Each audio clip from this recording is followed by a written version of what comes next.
Merhabalar, kanalıma hoş geldiniz. Bugün sizlere bu tatlı gözlük kılıfı tariflerini anlatacağım. Ben bir tane ayıcık, bir tane civciv ördüm arkadaşlar. Şimdi de beyaz ipimle bir tane köpekçik öreceğim. Lütfen videoyu izlerken kanalıma abone olmayı, beğeni ve yorumlarınızı eksik etmeyin. Ben beyaz iple bir köpekçik örmek istiyorum. Ne örerseniz örün, taban aynı olacak arkadaşlar. Buradan şöyle göstereyim. Tabanı her hayvanda aynı olacak. Sadece tasarım, burundur, kulaktır, kanattır, bunlar farklı oluyor arkadaşlar. Hadi başlayalım. Kadife ipimizle başlıyoruz. Tığımızın numarası da 3,5 milim. Tulipin 6 numaralı tığını kullanacağım. Şimdi arkadaşlar 15 tane zincir çekerek başlıyoruz. Haydi birlikte çekelim. Şöyle 1, 2, 3, 4, 5, 6, 7, 8, 9, 10, 11, 12, 13, 14 ve 15. 15 tane zincirimi çektim. Hemen bir yanındakine sık iğne batıyorum. Bu şekilde her ilmeğe sık iğne batarak ilerleyelim. Hiçbir ilmeği atlamadan zincir çektiğimiz her deliğe sık iğnelerimizi batalım. Sıra sonunda buluşalım. Evet. Son sıramıza geldiğimizde ise son ilmeğimize aynı ilmeğin içerisine 3 tane batacağız. 1, 2, aynı ilmeğin içerisine bir tane daha battım. 3. Şimdi devam ediyoruz karşı sıramızdan. Yine her ilmeğin içerisine tek batacağız arkadaşlar. Tek tek batarak devam edelim. Bu şekilde sıra sonuna kadar sıra sonunda buluşalım. Evet, sıramızın sonuna geldik. Tekrar aynı ilmeğin içerisine 3 tane batıyorum arkadaşlar. Evet. Şimdi burada artık bir ilmek belirleyici koyacağım. Farklı renkte bir ip kestim. Buraya ilmek belirleyici takıyorum arkadaşlar. Burası bizim sıramızı belirleyecek olan yer. Tekrar dümdüz sık iğne örmeye devam ediyorum.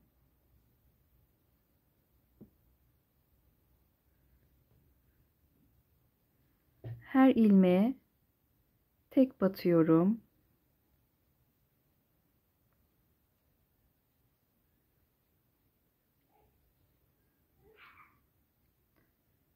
Bu şekilde devam edelim. Sıra sonuna gelelim. Sıra sonuna geldik. Artık şimdi bir ilmeğe 2 tane battım. Şimdi bir yanındakine de tek battım. Buraya yine çift batıyorum arkadaşlar. Şimdi yine sıra sonuna kadar düz örüyoruz.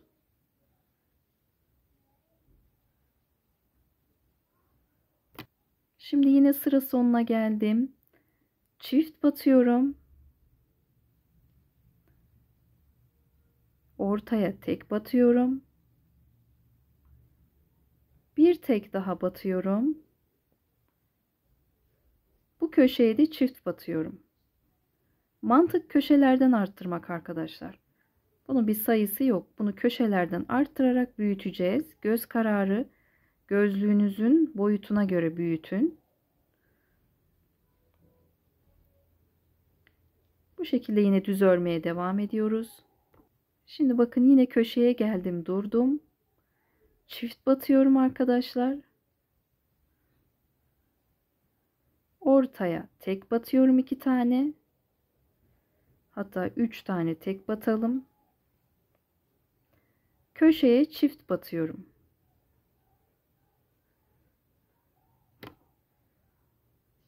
Potluk olmaması için de şöyle elinizle kontrol edin. Burasının düz olması lazım. Gerdiriyorsa arttırma yapmanız gerektiği ya da bir yerde arttırmayı yapmadığınız anlamına gelir. Düz devam edelim yine. Şimdi yine köşeye geldim, durdum. Köşeye gelince arttırıyorum bir tane. Tekrar 1, 2, 3, 4 sık iğne tek ördüm. Köşeye geldim. Arttırıyorum arkadaşlar. Bir ilmeğin içerisine 2 tane battım. Tekrar dümdüz örmeye devam ediyorum. Şimdi yine köşedeyiz. Köşeme arttırıyorum. Ortaya 1, 2, 3, 4, 5 tane tek yaptım. Köşemi arttırıyorum. Şimdi düz devam ediyoruz. Evet, şimdi köşe noktamıza geldik yine. Bir tane arttırdım. Tek batmaya devam ediyorum.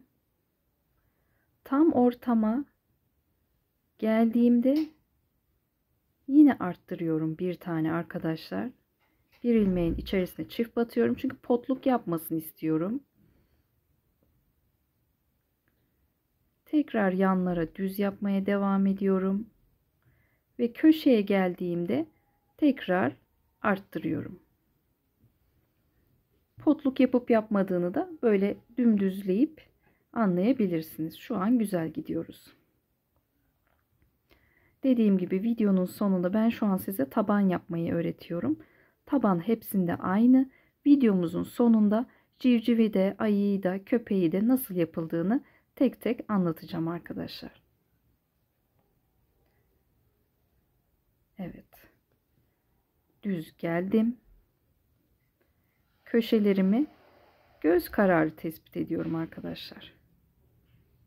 Köşemi buldum. Bir tane arttırdım.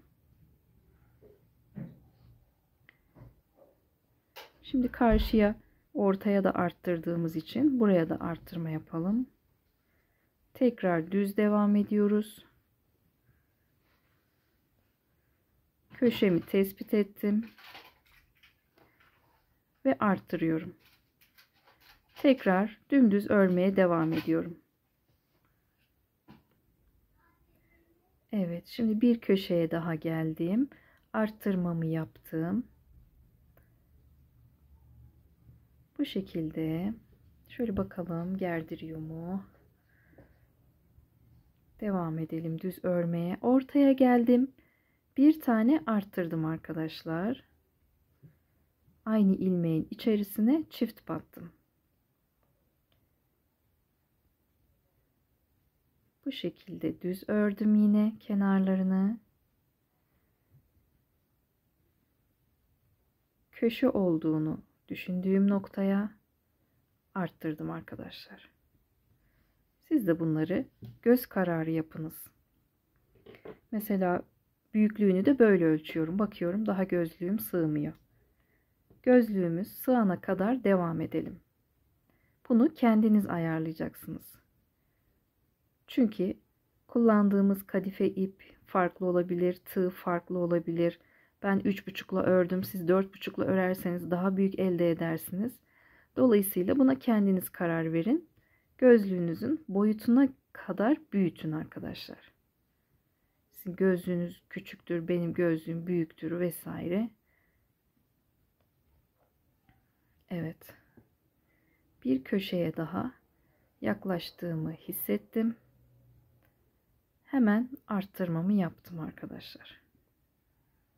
Tekrar tek örmeye devam ettim. Şöyle açalım. Tekrar orta noktaya bir tane arttırdım ve tek örmeye devam ettim.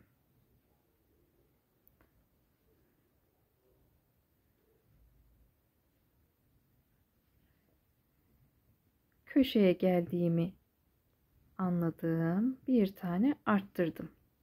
Bu şekilde devam edelim. Evet arkadaşlar. Şimdi ben gözlüğümün boyutuna göre kadar büyüttüm. Bakın İşaret çizgime kadar burayı da son bir kere arttırdım. Gözlüğümün sığdığını düşündüğüm noktada bitirmek istiyorum arkadaşlar. Şimdi artık ön ilmeklerden alarak öreceğiz ve dümdüz. Artırma eksiltme yapmıyoruz. 3 sıra dümdüz öreceğiz. Ama ilk sıramızı flow olarak, yani front, önden alarak öreceğiz arkadaşlar. Bu şekilde. Bakın. Anne şimdi Gidelim bir tanem. Bakın ön ilmekten alıyorum. İkisini bir değil de bakın. yokmuş bu. Bu şekilde değil, ortadan geçerek ön ilmeği alıyorum. Çünkü yukarı çıkacağız. Bir taban oluşturmak istiyorum. Bakın bu şekilde. Sıranın sonuna kadar ön ilmeklerden alarak tek tek arttırma eksiltme yapmadan sıramızı tamamlayalım arkadaşlar. Tekrar gösteriyorum. Bakın. Önceden ne yapıyorduk? Bu şekilde ikisini alıyorduk. Şimdi ortasına batıyorum ve bir ilmek Sinemaya alıyorum. yine gidelim. Evet, şimdi ön ilmeklerden alarak sıramızın sonuna geldim. Çizgime kadar sıramın sonu burası. Ve şimdi 2 sıra daha dümdüz öreceğiz arkadaşlar. Şu kıvrımı elde etmek için. 2 sıra daha artırma eksiltme yapmadan dümdüz örelim. Sıra sonunda buluşalım. Ön ilmeklerden almayı bir kere yaptık. Bu kalan 2 sırayı dümdüz örerek yapıyoruz arkadaşlar. Bu şekilde her ilmeğe tek batarak dümdüz örelim. 2 sıra daha yapalım. Sıra sonunda buluşalım. Evet, sıra sonuna kadar geldim. İpimi kestim arkadaşlar. Bu şekilde şuralardan gizleyeceğim ipimi. Dediğim gibi hepsinin tabanı aynı. Siz ne yapmak istediğinize karar vereceksiniz sadece. Buradan da kesiyorum. Şimdi ben köpek yaptığımı anlatmıştım. Kulaklarını yaptım. Önce köpeğin yapılışını anlatayım. Sonra ayıya ve civcive geçelim. Bir tane kulağımı ben hazırladım sizin için. İkincisini beraber yapalım.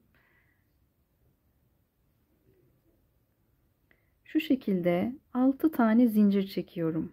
1, 2, 3, 4, 5 ve 6.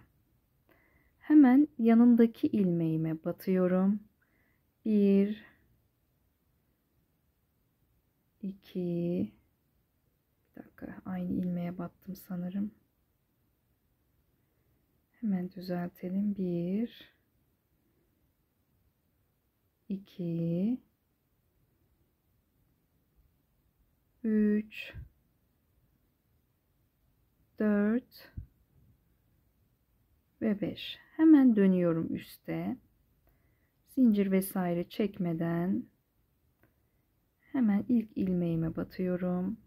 1, 2, 3, 4 ve 5. Bunu kaç sıra yapacağız arkadaşlar? 1, 2, 3, 4, 5 sıra yapalım bunu arkadaşlar. Şimdi ikinci sıradayız. 3 tane daha yapalım. Evet, 6 sıra yaptım arkadaşlar. 5 demişim. Yanlış söylemişim. Burada 6 sıra var. Şimdi hemen geri dönüyorum. 1, 2, 3. Bunu 4'te bırakıyorum arkadaşlar. Geri dönüyorum. 1, 2, 3. Bunu da 3'te bırakıyorum. İlmek kaydırıyorum ve ipimi kesiyorum arkadaşlar. Şöyle de ölçelim. Aynı olmuş mu diye.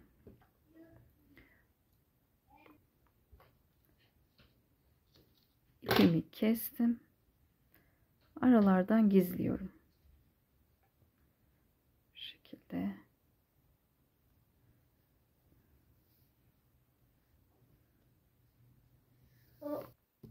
Şimdi beyaz bir ip alıp uygun gördüğüm noktalara dikeceğim bunu arkadaşlar.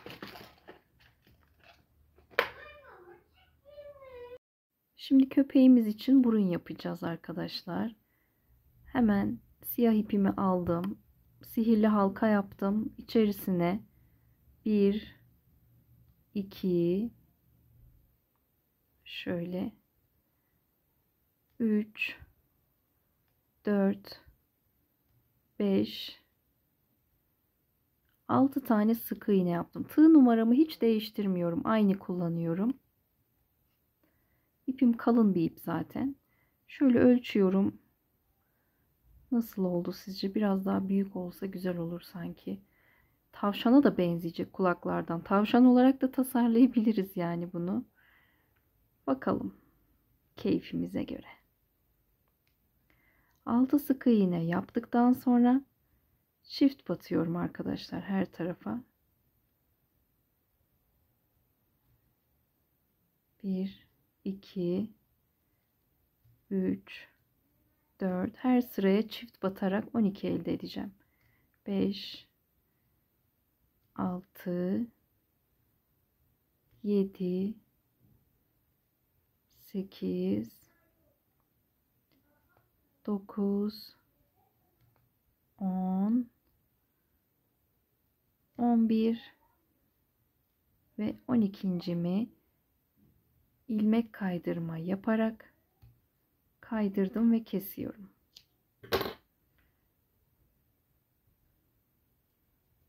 Şu şekilde.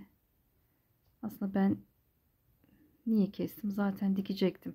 Siz ipinizi uzun bırakın, keseceğiz arkadaşlar. Ben bugün biraz hastayım ve dalgınım. Kusura bakmayın. Bir dikelim bakalım nasıl duruyor. Evet, köpeğimin burnunu diktim arkadaşlar. Şu şekilde de bir şekil verdim köpeğe benzemesi için. Dilerseniz, affedersiniz, bunu çevresini çift battım ya. Çift batmadan küçük halde bırakıp 6 sık iğne ile bırakıp bunu böyle yanlarından bıyık yapıp tavşan yaparsanız da bence çok güzel olur. Şimdi kilit gözlerimi taktım. Kilit gözlerim şu şekilde çıkıntılı olduğu için, sizinki de bu şekildeyse, bunu çakmakla yakarak düzleyeceğim arkadaşlar.